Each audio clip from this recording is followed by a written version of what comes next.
নমস্কার, আমি cooking blog page থেকে সকলকে আমন্ত্রণ জানাচ্ছি।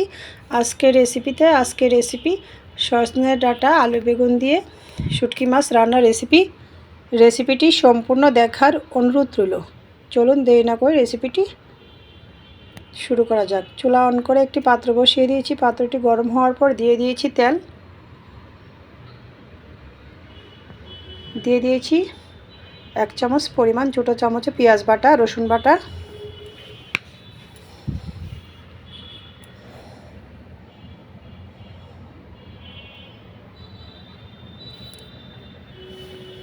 দিয়ে দিয়েছি ফাইসা শীতল শুটকি, আইস মাথা পেট ফেলে পরিষ্কার করে নিয়েছি ধুয়ে। রসুন পেঁয়াজের সাথে শুটকি মাছটাও খানিকক্ষণ ভেজে নিয়েছি।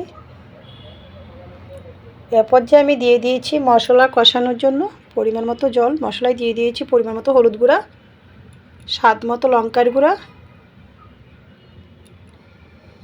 পরিমাণ মতো দইনার গুঁড়া, স্বাদ মতো লবণ,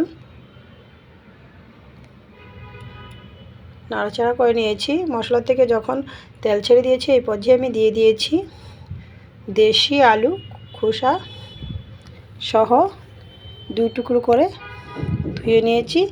শুকনো ছিমের বিচি ভেজে খোসা ছাড়িয়ে আধা ঘন্টার মতো ভিজিয়ে রেখেছিলাম, দিয়ে দিয়েছি খানিকটা গ্রেভিটা ফুটে ওঠার পর আমি শুটকি মাছের বড় কাঁটাটা ফেলে দিচ্ছি খুন্তির সাহায্যে। ঢাকনা দিয়ে দিয়েছি। ফিরে আসছি কয়েক মিনিট পর। এরপর যে আমি দিয়ে দিয়েছি কেটে ধুয়ে রাখা বেগুন, সজনে ডাঁটা, স্বাদ মতো কাঁচা লঙ্কা,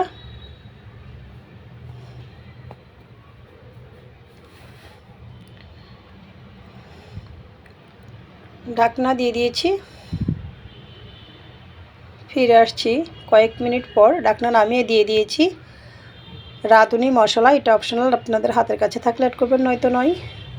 দিয়ে দিয়েছি কুচানো ধনিয়া পাতা। ঢাকনা দিয়ে চুলার আঁচ বন্ধ করে দিয়েছি। তো রেডি হয়ে গিয়েছে সজনে ডাঁটা আলু বেগুন দিয়ে শুটকি মাছ রান্নার রেসিপিটি ভালো লাগলে আমার ফেসবুক পেজটা ফলো, ইউটিউব চ্যানেলটা সাবস্ক্রাইব করুন, সাথেই থাকুন। সকলকে ধন্যবাদ।